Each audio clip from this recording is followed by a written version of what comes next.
Consider for a moment the absolute, unglamorous, boring machinery of the United States Congress. I know. It's not exciting. It's not a rally. It's not a tweet. It is committee rooms with bad lighting and uncomfortable chairs. It is gavels and procedural votes and endless stacks of paper. But that machinery, that boring, grinding machinery, it is the only thing standing between a functioning democracy and a free-for-all. It is the only thing we have. And at the heart of that machinery is a very specific power, the power of the subpoena. Now, we talk about subpoenas a lot on this show. We talk about them so much, the word has almost lost its meaning. But let's be very precise about what it is. A subpoena is not a request. It is not an invitation. It is not a save the date card for a wedding you don't really want to go to.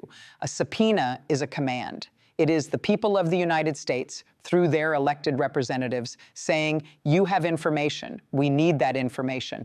You will come here, you will sit in this chair, and you will tell us the truth. If that power goes away, if that power becomes optional, if it becomes something you can just shrug off because you're famous or because you're rich or because you used to be the president, then the machinery breaks, the gears stop turning, and the democracy stops functioning. Which brings us to something remarkable that happened this week, something that honestly got buried in the headlines because it didn't fit the usual narrative. It didn't fit the Democrats are purely partisan narrative. Melanie Stansbury, she is a Democratic congresswoman from New Mexico. She sits on the House Oversight Committee, and this week she took a vote that should have stopped everyone in their tracks. She voted to hold a former president of the United States in contempt of Congress. Now, if you watch Fox News, you might assume I'm talking about Donald Trump. You might assume this is just another chapter in the so-called witch hunt. But it wasn't Trump, it was Bill Clinton.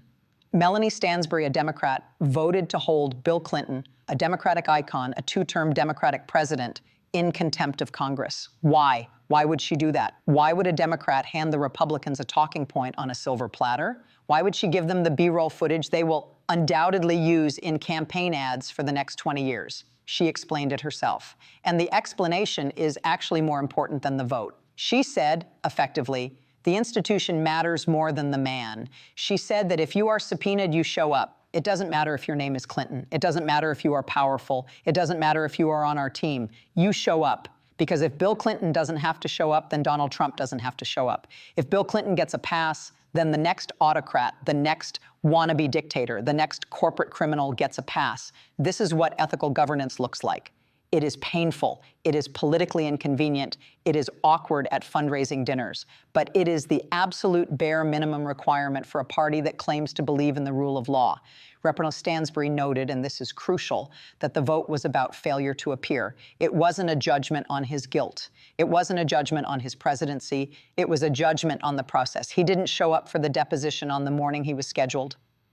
And by voting to hold him accountable, Democrats like Stansbury aren't just cleaning house. They are setting a trap. They are laying down a marker. They are establishing a standard of conduct that is so high, so rigorous, and so consistent that when they turn that same spotlight on the other side of the aisle, the contrast becomes blinding. Because while Democrats are willing to sanction their own to preserve the system, we need to look at what is happening on the other side. We need to look at the people who are terrified of that system, because there is another name in those files, a name that appears not just in the context of procedural arguments, but in the context of fear.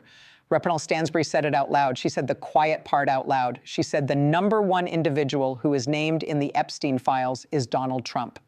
And unlike the Clintons, who are navigating the procedural annoyingness of a congressional probe, Donald Trump isn't just annoyed. According to Stansbury, he is scared. And when Donald Trump is scared, he doesn't appeal to the law. He tries to burn the courthouse down.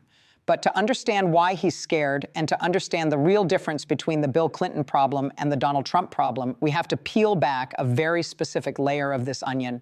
We have to talk about the false equivalence. We have to talk about the desperate, flailing attempt to make these two things look the same, because they are not the same. And the reason they are not the same is the key to the entire scandal. Here is part 2 of your script. Style check.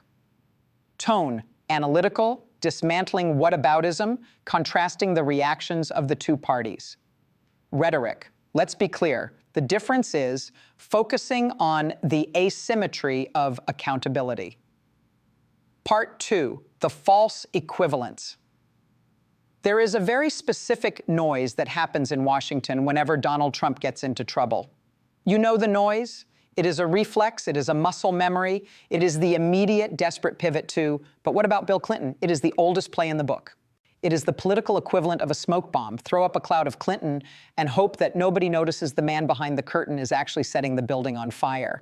And to be fair to the smoke bomb throwers, it works. It works because it relies on a half-truth. Is Bill Clinton in the Epstein files? Yes, we know this. Representative Stansbury knows this. The Democrats on the Oversight Committee know this. But here's the thing.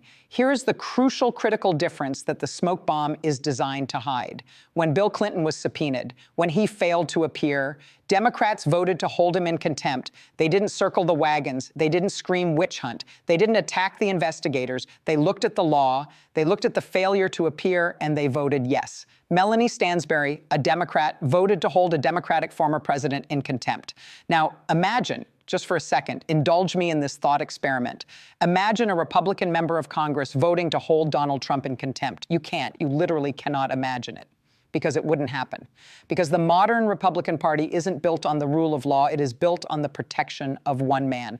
And that is why the what about Bill argument collapses the moment you touch it. Because one party is willing to apply the rules to its own heroes. The other party is willing to burn the rules to save its leader. Representative Stansbury was very specific in her interview. She pointed out something that gets lost in the both sides narrative. She said, the number one individual who is named in the Epstein files is Donald Trump, not just named, the number one individual. And she went further. She said Trump has voiced to Republicans that he is scared of being held in contempt.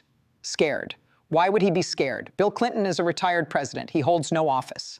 He seeks no power. His presence in the files is a matter of historical record and personal reputation. Donald Trump is running for president. Donald Trump is seeking to regain control of the very Department of Justice that holds these files. Donald Trump is campaigning on a platform of retribution. The stakes are not the same. They are not even in the same universe. If Bill Clinton did something wrong, he faces the judgment of history and perhaps the courts. If Donald Trump did something wrong, he is trying to get into the Oval Office to make sure he never, ever has to answer for it. Stansbury noted that Hillary Clinton, who, by the way, does not appear in the Epstein files, let's just put that on the record again, she is not in the files. Hillary Clinton said, effectively, bring it on, turn on the cameras. Hillary Clinton wants transparency. Democrats are voting for accountability for their own. Meanwhile, Donald Trump is scared. And that fear, that specific terror of being dragged in front of a committee and made to answer questions under oath that tells you everything you need to know about what is actually in those files. Because innocent people don't fear the truth. Innocent people don't need their party to destroy the concept of a subpoena to protect them. But guilty people need a distraction. They need a, what about Bill? And while we are all busy arguing about the 1990s, something very strange is happening right now in the 2020s involving the one person who knows where all the bodies are buried, the one person who could end this entire debate tomorrow morning, Ghislaine Maxwell. And her silence is not an accident. Her silence is a strategy. And it is a strategy that leads directly back to the after party. Let's talk about Ghislaine Maxwell. We know who she is. We know what she did. A federal jury in New York looked at the evidence, the flight logs, the testimony of victims, the horrific details of abuse, and they convicted her. She is serving a 20-year sentence for sex trafficking. Case closed? Hardly. Because this week, Ghislaine Maxwell was scheduled to testify before the House Oversight Committee. She was scheduled to answer questions about the network, about the money, about the powerful men who flew on those planes and stayed on that island. And just days before that testimony, silence. Her lawyers announced she will plead the fifth. She will not answer questions. She will not name names. She will protect herself from self-incrimination. Now, on the surface, that sounds like standard legal advice. Every lawyer in America would tell a client to plead the fifth. But you have to look at where she is doing this from. Ghislaine Maxwell is not in a high-security facility. She is not in a place designed for high-profile sex traffickers who pose a flight risk or a danger to the community. She has been moved to a low-security federal prison in Florida, a facility often referred to as Club Fed, yoga, Pilates, a track, a library. Representative Stansbury called this transfer highly unusual, and she is being polite. It is bizarre. Why is a woman convicted of procuring underage girls for the global elite? serving her time in a place that sounds more like a wellness retreat than a penitentiary. And why is she doing it while staying silent? Usually, when you are looking at 20 years in federal prison, you start talking. You start looking for a deal. You say, hey, I can give you the bigger fish. I can give you the names. Cut my sentence in half. That is how the system works. That is how the leverage works. But Ghislaine Maxwell isn't flipping. She isn't cutting a deal with prosecutors to reduce her time. She is taking the 20 years. She is sitting in Club Fed, and she is keeping her mouth shut. Why? Unless she believes she won't actually serve those 20 years. Unless she believes that the silence is a transaction. Representative Stansbury floated a theory, and it is a theory that makes your blood run cold. She suggested that Maxwell is seeking either commutation or a pardon. And who has the power to pardon? A president. And which former president, who is currently running to be the next president, has publicly on camera wished Ghislaine Maxwell well? Donald Trump. I wish her well, he said, while she was in jail, while she was awaiting trial for sex trafficking. The President of the United States sent his well wishes to an accused sex trafficker. And now she is silent. And now Donald Trump is reportedly scared of the investigation. Do you see the architecture here? It is not just a legal strategy. It looks, for all the world, like a signal sent from a podium to a prison cell. Keep quiet, take the fifth, don't name names. And if I get back in, I'll take care of it. It is the architecture of a cover-up, not a cover-up of a crime that happened in the past, but a cover-up that is active right now in real time. She is shielding the co-conspirators. She is shielding the wealthy elite circles. And she is betting her freedom on the return of Donald Trump. And if that is true, if that is the calculation, then what we are watching isn't just a legal proceeding, it is a hostage situation. And the hostage is the truth. But even the silence tells a story. Because if she had nothing to hide about Donald Trump, if she could exonerate him, why wouldn't she? Why wouldn't she say, he wasn't involved? She isn't saying that. She isn't saying anything. And that silence leads us directly to the most damning description I have heard yet of the previous administration. A description that didn't come from a pundit or a journalist, but from a sitting member of Congress who has seen the files. She called it the after party. The entire Trump administration is an Epstein Island after party. That is the quote. That is the line from Congresswoman Stansbury that should be on every front page in America. Now, usually, when politicians use language like that, we dismiss it. We say, oh, that's hyperbole. That's just political rhetoric. That's a soundbite. But in this case, in this specific case, it is not a metaphor. It is a literal description of the personnel chart. Because if you actually look at who Donald Trump brought into the White House, if you look at who he appointed to the highest levels of the United States government, you start to see the same faces that were hovering around the Epstein case for decades. Let's start with the most obvious one, the one that is a matter of public record. Alex Acosta. Do you remember Alex Acosta? He was Donald Trump's Secretary of Labor, the man in charge of protecting American workers, the man in charge of fighting human trafficking in the labor supply. But before he was Trump's Secretary of Labor, Alex Acosta was the U.S. Attorney in Florida. He was the federal prosecutor who had Jeffrey Epstein dead to rights. He had the evidence. He had the victims. He had a slam dunk case to put a monster away for life. And what did Alex Acosta do? He cut the deal, the sweetheart deal, the deal of the century. He allowed Epstein to plead guilty to minor state charges. He allowed him to serve a pitiful sentence in a private wing of a county jail where he could leave every day for work release. And most importantly, most damningly, Alex Acosta agreed to a secret non-prosecution agreement that shielded Epstein's co-conspirators from ever facing federal charges. He hid that deal from the victims. He broke the law to protect Jeffrey Epstein. And how did Donald Trump punish that behavior? How did the law and order president respond to a prosecutor who let a pedophile off the hook? He hired him. He promoted him. He put him in the cabinet. When asked about it, Trump said Acosta was a great guy. So when Congresswoman Stansbury says the Trump administration was an Epstein Island after party, she isn't joking. She is pointing out that the man who held the keys to the Justice Department's Epstein files was the man who locked them away in the first place. And it wasn't just Acosta. We have to look at Bill Barr.